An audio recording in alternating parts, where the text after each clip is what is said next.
Hey friends, a number of years ago, I had arrived here at church early in the morning for my early morning Bible study.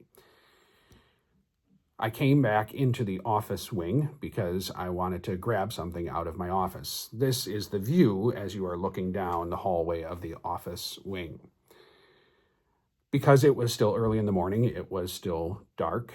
And because I had done this many times, gone into my office to grab something before class starts, I didn't even turn the light on. But as I was walking down that hallway in the dark, I noticed that door at the end of the hallway, I could see the light on in that room. I thought that was odd. So I turned on the light in the hallway, and as soon as I did, the light in that room turned off. That was kind of scary. That was something that wasn't supposed to happen. So I went to investigate, opened the door to find a man there. That man, I didn't know what he was doing there. I thought early in the morning, I wasn't thinking clearly. I thought maybe, there's some internet things in there. Maybe he's fixing our internet here at church. By the time I finally realized what was going on, I looked down on the floor and I noticed that there were our offering envelopes and there was cash. The person was there to rob us. When I asked him what he was doing, he ran right by me. And I chased after him, but by the time I made it outside, he was outside and already across the street. That was a scary situation. Thankfully, nothing was stolen. It all worked out okay. But scary things happen in the dark, don't they?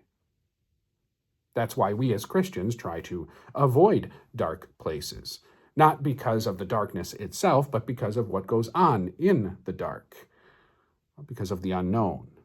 From something as simple as a coffee table that you can't see and you're going to hit your knee against it, to all of the things that people do specifically in the darkness so that no one else can see.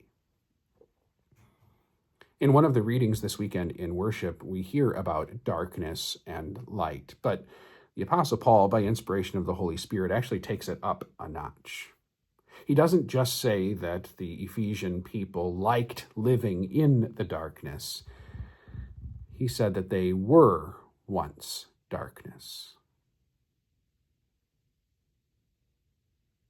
That means that the Ephesians and you and me, as we read through those scriptures, don't just like the darkness because of the things that are done in the darkness, but rather the reason why we like the darkness is because we were darkness ourselves.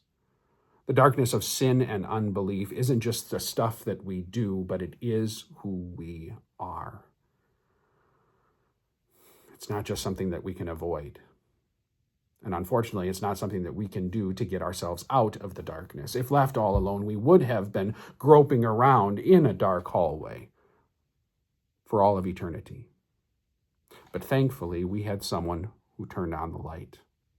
Not just turning on the light so that we could get out ourselves, but someone who came into the darkness, took the darkness on himself, and suffered the punishment for it on the cross. When your Jesus lived his perfect life in our place, and then sacrificed it on the cross, he took on himself the punishment that our darkness deserved, and made it so that in the eyes of our God, we are light.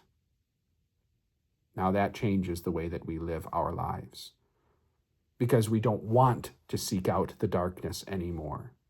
Because of Jesus, and reminded of all of the things that Jesus has done for us over and again, we do what the Apostle Paul encourages, and we live as children of the light.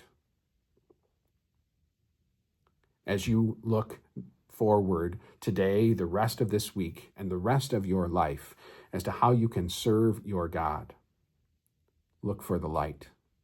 Listen to Jesus and see what he shows you, because he is, of course, the Son. May God bless you as you gather around his word in worship this weekend. Peace be with you.